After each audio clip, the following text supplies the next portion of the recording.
জয় এখন যেটা আঁকছে সেটা হচ্ছে ওয়ারলি পেন্টিং। এটি মূলত ভারতের মহারাষ্ট্র রাজ্যের একটি ঐতিহ্যবাহী উপজাতীয় শিল্প। এটি মহারাষ্ট্রের উত্তর সহ্যাদ্রি রেঞ্জ যেমন পালঘর, ডাহানু, তালাসারি, জওহর এবং মোখাদা এলাকার আদিবাসী সম্প্রদায়ের দ্বারা সৃষ্ট। এই শিল্পটি হাজার বছরের পুরনো। এটি জ্যামিতিক আকার যেমন বৃত্ত, চাঁদ, সূর্যকে বোঝানোর জন্য, ত্রিভুজ, পাহাড়, গাছ বোঝানোর জন্য এবং বর্গক্ষেত্র দ্বারা মানুষের তৈরি বেষ্টনী ব্যবহার করে গ্রামীণ জীবনের দৃশ্য ফুটিয়ে তোলা হতো। ঐতিহ্যগতভাবে মাটির দেওয়ালে চালের গুঁড়ো ও জলের মিশ্রণে সাদা রঙে এই ছবি আঁকা হতো। মহারাষ্ট্রের পাশাপাশি পার্শ্ববর্তী রাজ্য গুজরাটের কিছু অংশেও ওয়ারলি সম্প্রদায়ের মধ্যে এই শিল্প প্রচলিত। বর্তমানে ক্যানভাসে, শাড়িতে এর প্রচলন আমরা ভীষণভাবে দেখতে পাই এবং এটি খুব প্রশংসনীয় একটি চিত্রকলা। জয়ের এটা একটি ম্যাথ প্রজেক্ট।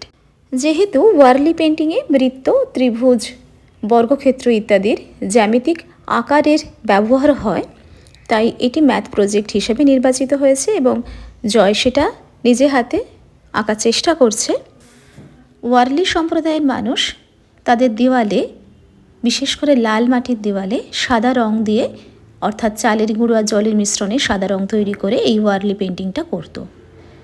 বিশেষ করে যারা এই ওয়ারলি পেন্টিং করত তারা ওয়ারলি সম্প্রদায়ের মহিলারা বিবাহ অনুষ্ঠানে, সন্তানের শুভ অনুষ্ঠানে তারা মাটির দেওয়ালে এবং উঠানে এই ওয়ারলি পেন্টিংটা করত।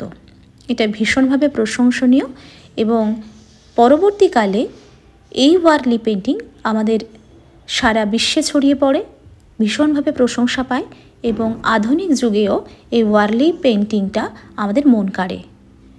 সম্পূর্ণ হয়ে গিয়েছে অভিজয়ের আঁকা, তবে এই বর্ডারগুলোর কিছু অংশ অভিজয় দিদি করেছে, কারণ এদিন জয়ের আরও কয়েকটি সাবজেক্টের প্রজেক্ট ছিল, তাই একা হাতে সময়ের মধ্যে সবটা সম্পূর্ণ করা তার সম্ভব ছিল না, কারণ পরীক্ষাও চলছে।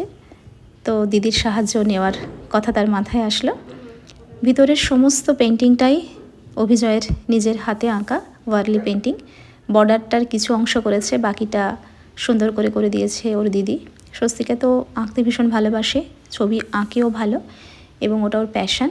আর জয় কখনো আঁকা শেখেনি, স্বস্তিকা আঁকা শিখেছে।